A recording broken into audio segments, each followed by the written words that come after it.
पुरातत्व संबंधी साक्ष्य से मिलने वाली जानकारी। 1400 ईसा पूर्व के अभिलेख बोगास कोई एशिया माइनर से वैदिक देवता मित्र, वरुण, इंद्र और नासत्य अश्वनी कुमार के नाम मिलते हैं। पृष्ठ 4। मध्य भारत में भागवत धर्म विकसित होने का प्रमाण यवन राजदूत हेलियोडोरस के वैसनगर विदिशा गरुण स्तंभ लेख से प्राप्त होता है। सर्वप्रथम भारतवर्ष का जिक्र हाथी गुम्फा में अभिलेख में है। सर्वप्रथम दुर्भिक्ष की जानकारी देने वाला अभिलेख सोहगोरा अभिलेख है।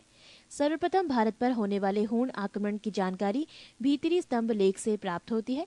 सती प्रथा का पहला लिखित साक्ष्य एरन अभिलेख शासक भानुगुप्त से प्राप्त होती है। रेशम बुनकर की श्रेणियों की जानकारी मंदसौर अभिलेख से प्राप्त होती है। नोट: अभिलेखों का अध्ययन इपिग्राफी कहलाता है। महत्वपूर्ण अभिलेख: अभिलेख और शासक, हाथी गुम्फा अभिलेख, तिथि रहित अभिलेख, शासक कलिंगराज खाकेल, जूनागढ़ गिरनार अभिलेख, शासक रुद्रदामन, नासिक अभिलेख, शासक गौतमी बलश्री, प्रयाग स्तंभ लेख, शासक समुद्रगुप्त, एहोल अभिलेख, शासक पुलकेशन द्वितीय, मंदसौर अभिलेख, शासक मालवा नरेश यशोधर्मन, ग्वालियर अभिलेख, शासक प्रतिहार नरेश भोज, भीतरी एवं जूनागढ़ अभिलेख, शासक स्कंदगुप्त, देवपाड़ा अभिलेख, शासक बंगाल शासक विजयसेन। कश्मीरी नवपाषाणिक पुरास्थल बुजुर्गहोम से गर्तावास गड्ढाघर का साक्ष्य मिला है। इनमें उतरने के लिए सीढ़ियां होती थीं। प्राचीनतम सिक्कों को आहत सिक्के कहा जाता है। इसी को साहित्य में कारशार्पण कहा गया है। सर्वप्रथम सिक्कों पर लेख लिखने का कार्य यवन शासकों ने किया। समुद्रगुप्त की वीणा बजाती हुई मुद्रा वाले सिक्कों से उसके संगीत प्रेमी होने का प्रमाण मिलता है। अरिकेमेडु पदुचेरी के निकट से रोमन सिक्के प्राप्त हुए हैं। 2. प्रागैतिहासिक काल: जिस काल में मनुष्य ने घटनाओं का कोई लिखित विवरण उद्धृत नहीं किया उसे प्रागैतिहासिक काल कहते हैं। मानव विकास के उस काल को इतिहास कहा जाता है जिसका विवरण लिखित रूप में उपलब्ध है। आदि ऐतिहासिक काल उस काल को कहते हैं जिस काल में लेखन कला के प्रचलन के बाद उपलब्ध लेख पढ़े नहीं जा सके हैं। ज्ञानी मानव होमोसेपियस का प्रवेश इस धरती पर आज से लगभग 30 या 40 हजार वर्ष पूर्व हुआ। पूर्व पाषाण युग कि मानव की जीविका का मुख्य आधार था शिकार। आग का आविष्कार पूरा पाषाण काल में एवं पहिए का नव पाषाण काल में हुआ। मनुष्य में स्थायी निवास की प्रवृत्ति नव पाषाण काल में हुई तथा उसने सबसे पहले कुत्ता को पालतू बनाया। मनुष्य ने सर्वप्रथम तांबा धातु का प्रयोग किया था तथा उसके द्वारा बनाए जाने वाला प्रथम औजार कुल्हाड़ी प्राप्ति स्थल अतिरंपकम था। कृषि का आविष्कार नव पाषाण काल में हुआ। प्रागैतिहासिक अन्न उत्पादक स्थल मेहरगढ़ पश्चिमी बलूचिस्तान में अवस्थित है। कृषि के लिए अपनाई गई सबसे प्राचीन फसल गेहूं एवं जौ थी। पल्लावरम नामक स्थान पर प्रथम भारतीय पुरापाषाण कलाकृति की खोज हुई थी। भारत में पूर्व प्रस्तर युग के अधिकांश औजार स्फटिक पत्थर के बने थे। भारत का सबसे प्राचीन नगर मोहनजोदड़ो था, सिंधी भाषा में जिसका अर्थ है मृतकों का टीला। पृष्ठ 5। 3. सिंधु सभ्यता: रेडियो कार्बन C14 जैसी नवीन विश्लेषण पद्धति के द्वारा सिंधु सभ्यता की सर्वमान्य तिथि 2350 ईसा पूर्व से 1750 ईसा पूर्व मानी गई है। सिंधु सभ्यता की खोज राय बहादुर दयाराम साहनी ने की। सिंधु सभ्यता को प्रागैतिहासिक, प्रोटो हिस्टोरिक अथवा कांस्य ब्रॉन्ज युग में रखा आलमगीरपुर, जिला मेरठ उत्तर प्रदेश, उत्तरी पुरास्थल मांदा, जिला अखनूर जम्मू कश्मीर तथा दक्षिणी पुरास्थल दाइमाबाद, जिला अहमदनगर महाराष्ट्र। सिंधु सभ्यता या सैंधव सभ्यता नगरीय सभ्यता थी। सैंधव सभ्यता से प्राप्त परिपक्व अवस्था वाले स्थलों में केवल 6 को ही बड़े नगर की संज्ञा दी गई है। ये हैं मोहनजोदड़ो, हड़प्पा, गढ़वारीवाला, धौलावीरा, राखीगढ़ी एवं कालीबंगन। स्वतंत्रता प्राप्ति पश्चात हड़प्पा संस्कृति के सर्वाधिक स्थल गुजरात में खोजे गए हैं। लोथल एवं सुतकोतदा सिंधु सभ्यता का बंदरगाह था। जुते हुए खेत और नक्काशीदार ईंटों के प्रयोग का साक्ष्य कालीबंगन से प्राप्त हुआ है। मोहनजोदड़ो से प्राप्त अन्नागार संभवतः सैंधव सभ्यता की सबसे बड़ी इमारत है। मोहनजोदड़ो से प्राप्त बृहत स्नानागार एक प्रमुख स्मारक है जिसके मध्य स्थित स्नान कुंड 11.88 मीटर लंबा, 7.01 मीटर चौड़ा एवं 2.43 मीटर गहरा है। अग्निकुंड लोथल एवं कालीबंगन से प्राप्त हुए हैं। मोहनजोदड़ो से प्राप्त एक शील पर 3 मुख वाला देवता पशुपतिनाथ की मूर्ति मिली है। उनके चारों ओर हाथी, गैंडा, चीता एवं भैंसा विराजमान है। मोहनजोदड़ो से नर्तकी की एक कांस्य मूर्ति मिली है। हड़प्पा की मोहरों पर सबसे अधिक एक श्रृंगी पशु का अंकन मिलता है। मनके बनाने के कारखाने लोथल एवं चन्हुदड़ो से मिले हैं। सिंधु सभ्यता की लिपि भाव चित्रात्मक है। ये लिपि दाई से बाईं ओर लिखी जाती थी। जब अभिलेख एक से अधिक पंक्तियों का होता था तो पहली पंक्ति दाईं से बाईं और दूसरी बाईं से दाईं ओर लिखी जाती थी। सिंधु सभ्यता के लोगों ने नगरों तथा घरों के विन्यास के लिए ग्रीड पद्धति अपनाई। घरों के दरवाजे और खिड़कियां सड़क की ओर न खुलकर पिछवाड़े की ओर खुलते थे। केवल लोथल नगर के घरों के दरवाजे मुख्य सड़क की ओर खुलते थे। सिंधु सभ्यता में मुख्य फसल थी गेहूं और जौ। सैंधव वासी मिठास के लिए शहद का प्रयोग करते थे। रंगपुर एवं लोथल से चावल के दाने मिले हैं, जिनसे धान की खेती होने का प्रमाण मिलता है। चावल के प्रथम साक्ष्य लोथल से ही प्राप्त हुए हैं। सुरकोतदा, कालीबंगन एवं लोथल से सैंधवकालीन घोड़े के अस्थि पंजर मिले हैं। तौल की इकाई संभवतः 16 के अनुपात में थी। सैंधव सभ्यता के लोग यातायात के लिए 2 पहियों एवं 4 पहियों वाली बैलगाड़ी या भैंसा गाड़ी का उपयोग करते थे। सिंधु काल में विदेशी व्यापार, आयातित वस्तुएं और प्रदेश। तांबा प्रदेश खेतड़ी, बलूचिस्तान, ओमान। चांदी अफगानिस्तान, ईरान। सोना Karnataka, Afghanistan, Iran. Tin Afghanistan, Iran. गोमेद सौराष्ट्र, लाजवर्द मेसोपोटामिया। सीसा ईरान। पृष्ठ 6। मेसोपोटामिया के अभिलेखों में वर्णित मेलुहा शब्द का अभिप्राय सिंधु सभ्यता से ही है। संभवतः हड़प्पा संस्कृति का शासन वाणिक वर्ग के हाथों में था। पिग्गट ने हड़प्पा एवं मोहनजोदड़ो को एक विस्तृत साम्राज्य की जुड़वा राजधानी कहा है। सिंधु सभ्यता के लोग धरती को उर्वरता की देवी मानकर उसकी पूजा किया करते थे। वृक्ष पूजा एवं शिव पूजा के प्रचलन के साक्ष्य भी सिंधु सभ्यता से मिलते हैं।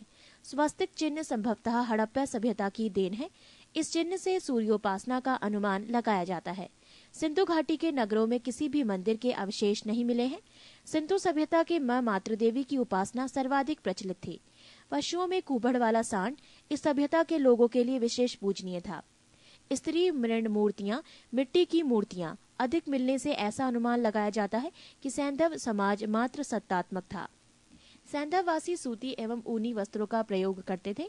मनोरंजन के लिए सैंधववासी मछली पकड़ना, शिकार करना, पशु पक्षियों को आपस में लड़ाना, चौपड़ और पासा खेलना आदि साधनों का प्रयोग करते थे। सिंधु सभ्यता के लोग काले रंग से डिजाइन किए हुए लाल मिट्टी के बर्तन बनाते थे। सिंधु सभ्यता के लोग तलवार से परिचित नहीं थे।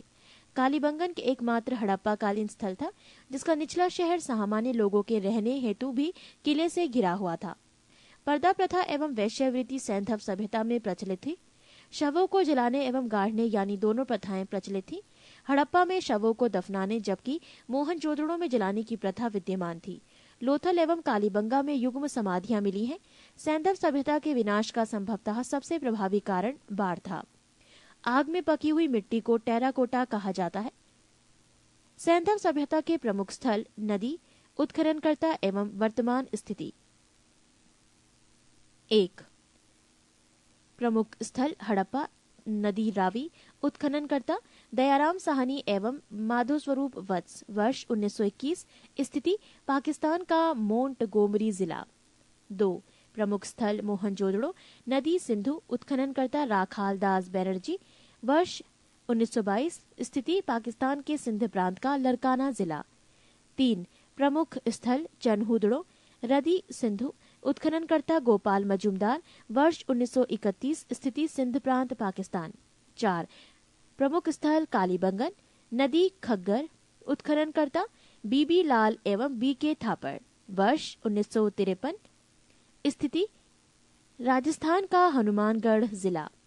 5. कोट डीजी, नदी सिंधु, उत्खननकर्ता फजल अहमद, वर्ष 1953। स्थिति सिंध प्रांत का खैरपुर स्थान। 6. रंगपुर, नदी मादर, उत्खननकर्ता रंगनाथ राव,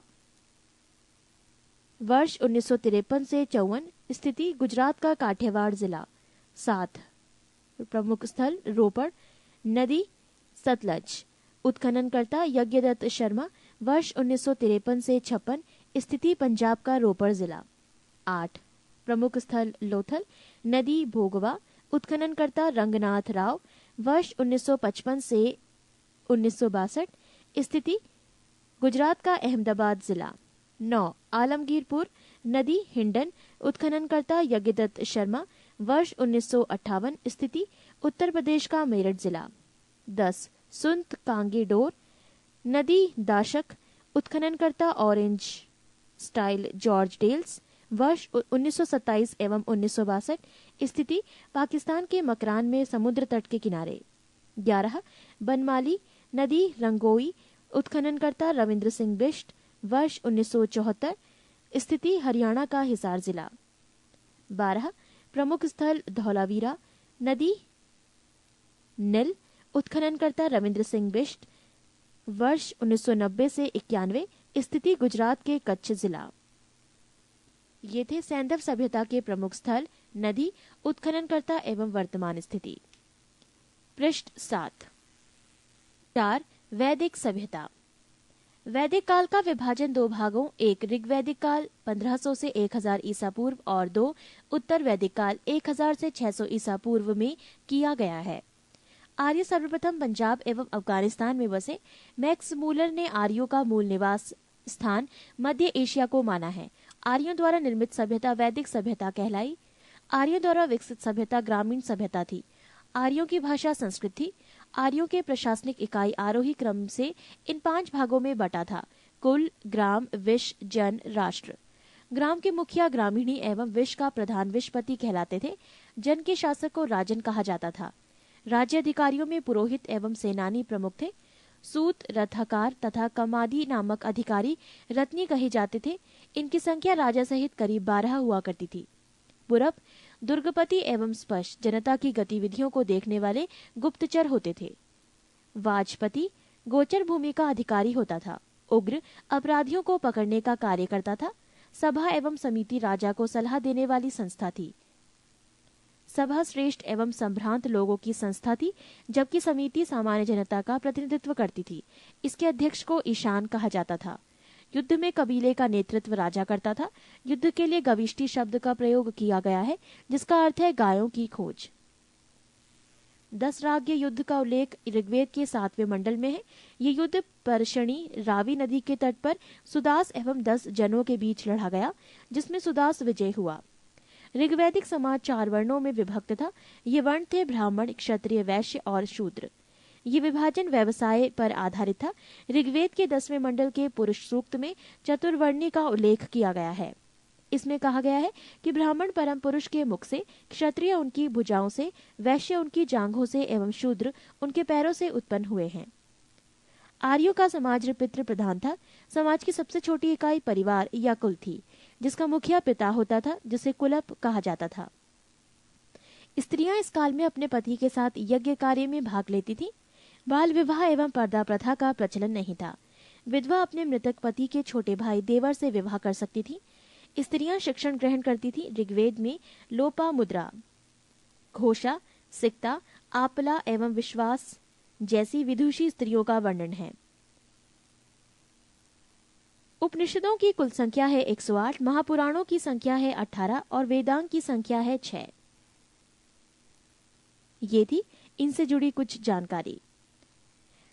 जीवन भर अविवाहित रहने वाली महिलाओं को अमाजु कहा जाता था।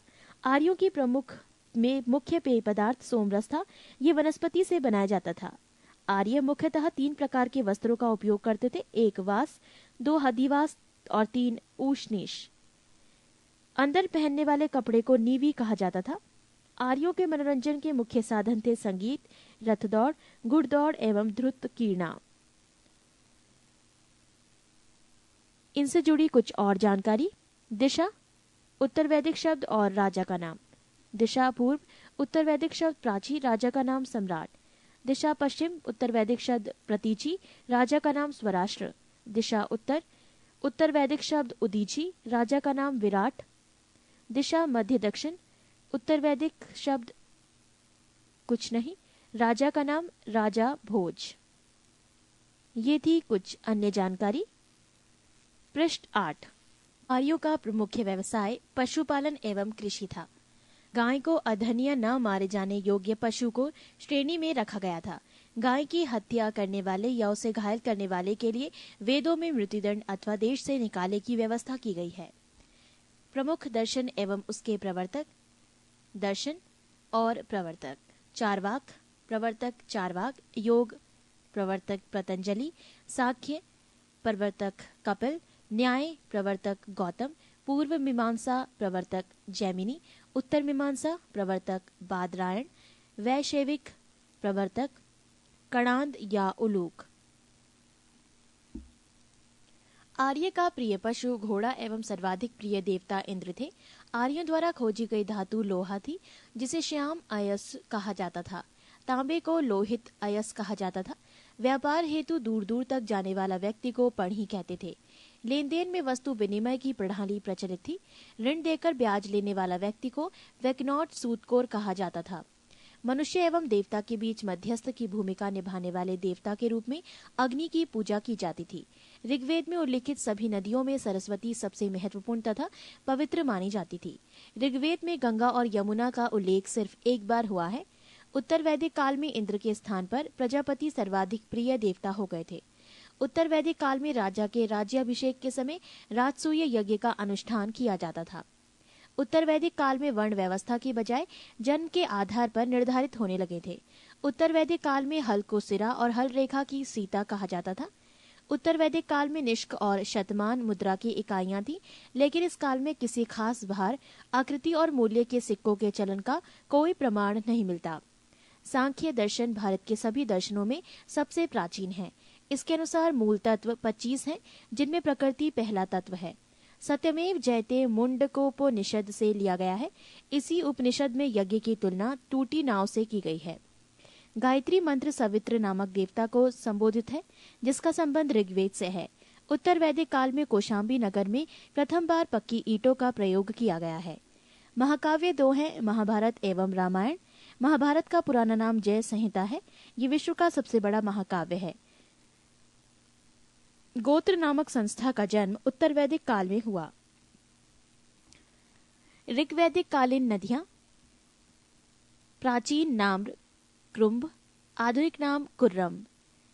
कुंभा, आधुनिक नाम काबुल। वितस्ता, आधुनिक नाम झेलम। आस्किनी, आधुनिक नाम चिनाब। परपशणी, आधुनिक नाम रावी। शतुद्री, आधुनिक नाम सतलज। विपाशा, आधुनिक नाम व्यास। सदानीरा, आधुनिक नाम गंडक। दृष्टद्रुति, आधुनिक नाम घग्गर।